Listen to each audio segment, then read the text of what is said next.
I'm speaking to the people who want more, the people who want to be the fucking pinnacle, the people who want to be accomplished, the people who want to make a fucking difference. You guys are going to have to go all the fuck in. Make a 100% commitment to give the best effort you've ever given to outwork, out-improve, out-strategize, outlast like never before. One of the best quotes that I've ever read about it is that if you have real true freedom, you're never going to have equality of outcome, because with real true freedom, you have the freedom to not engage. Well, look, if you look at a guy like Jeff Bezos, for instance, that Amazon guy is worth more money than anybody ever, right? That guy works all day. Yeah. I mean, he's a maniac. Oh, yeah. He's acquiring all these different companies, and everything he's doing is designed to succeed. Yeah. I mean, he's just... Well, that's what Gates just said, yes. too, in a recent interview. And I know some guys that are, they're in approximately the same universe as those two, and they just work all the time. That's all they do. the time. Yeah. And they don't just work. They work so efficiently and so effectively and make use of every second in ways you can't even imagine unless you're in that sort of position. So, and doing that doesn't mean that you will succeed, but not doing it certainly means that you will fail. Well, not doing it certainly means you will never achieve that level of success. Obsession is wanting something so bad that I go to bed with, I wake up to it, I make whatever sacrifice, I grind, I can't live without it. You gonna get anything, you will have to pay the price. There is a price tag to greatness. You will have to work for every single thing you get. And you gotta work every single day. You gotta wake up every day and work.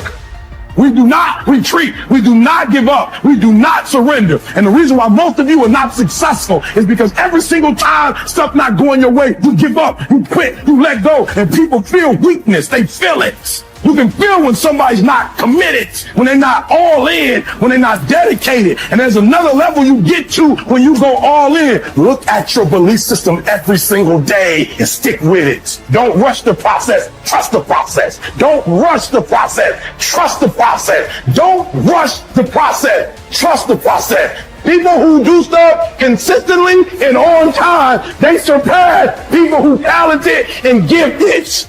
You should never be satisfied with what you got. You should double your business, triple it. If you accomplish something good with hard work, the labor passes quickly, but the good endures. If you do something shameful in pursuit of pleasure, the pleasure passes quickly, but the shame endures.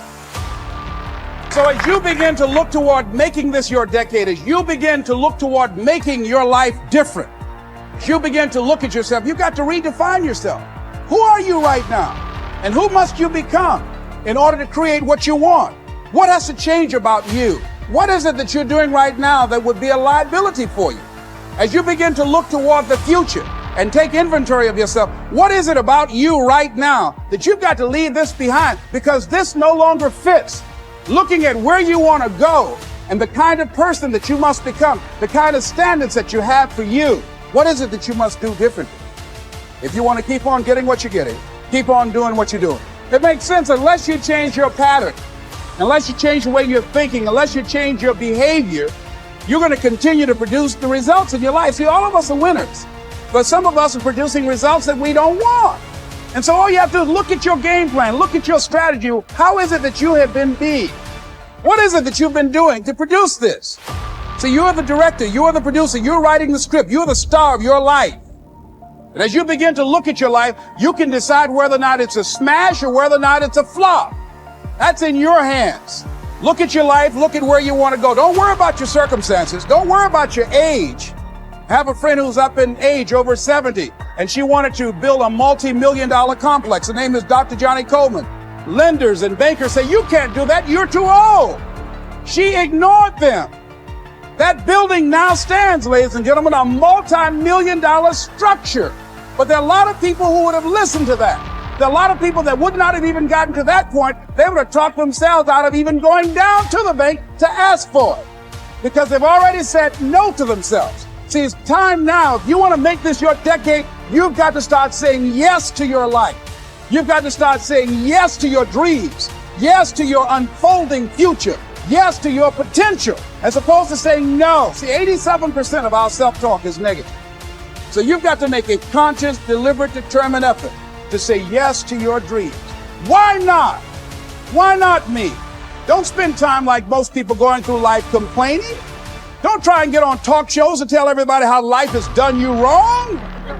Here's what's happening in the audience. 80% don't care. And 50% glad it's you. All right? So when you know that, you don't go around, oh, you know what they did to me. Who cares? Get away from me before they come back. Even as the sun doth not wait for prayers and incantations to rise, but shines forth and is welcomed by all, so thou also wait not for clapping of hands and shouts and praise to do thy duty. Nay, do good of thine own accord, and thou wilt be loved like the sun. Above all, remember that the door stands open. Be not more fearful than children, but as they, when they weary of the game, cry, I will play no more. Even so, when thou art in the like case, cry, I will play no more, and depart. But if thou stayest, make no lamentation. If you choose, you are free.